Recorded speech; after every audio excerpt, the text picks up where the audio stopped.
I enjoy working with LBA most because I feel like they're excellent listeners. And I think in today's environment, that's a lost skill.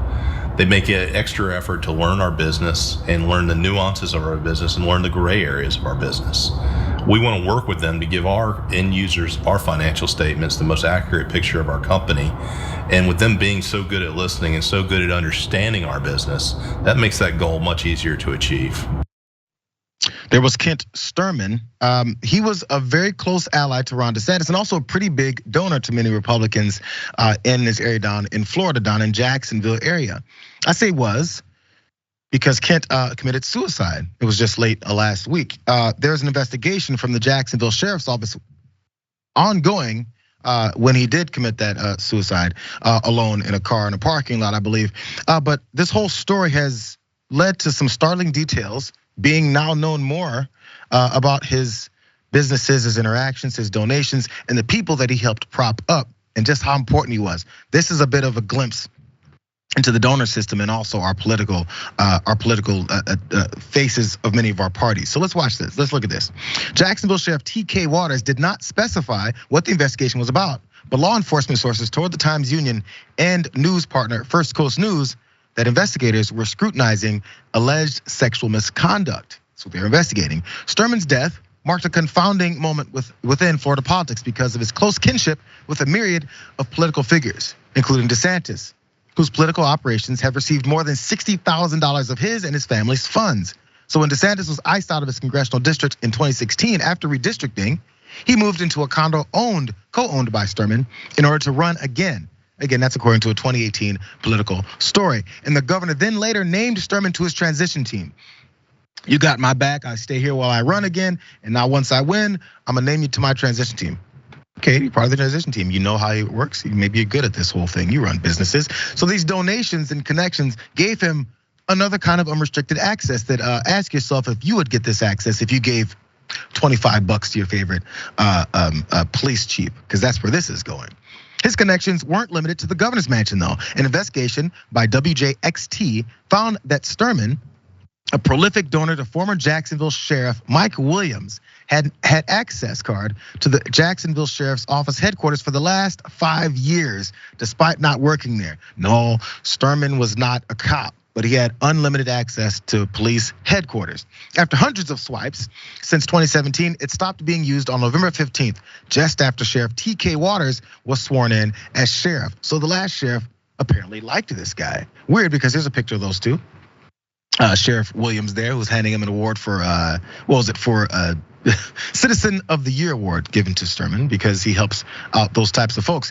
He was also paid handsomely in political appointments. In 2019, DeSantis appointed Stermon to the state's 17-member board of governors, which is an influential body that oversees its state university system. Again, another position because he gets money flowing to these folks.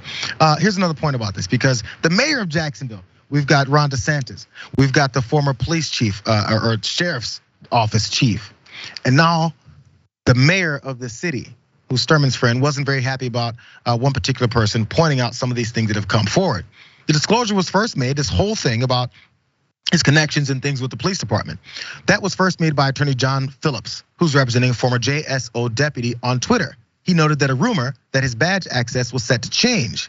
It prompted a reply from, of all people, Jacksonville Mayor Lenny Curry. And he said this: "You aren't worth a reply, as you are a media whore with no compass." That's what he wrote in that tweet that he later deleted. "But you mentioned my friend Kent, and I'm compelled to reply. Pound said, chump."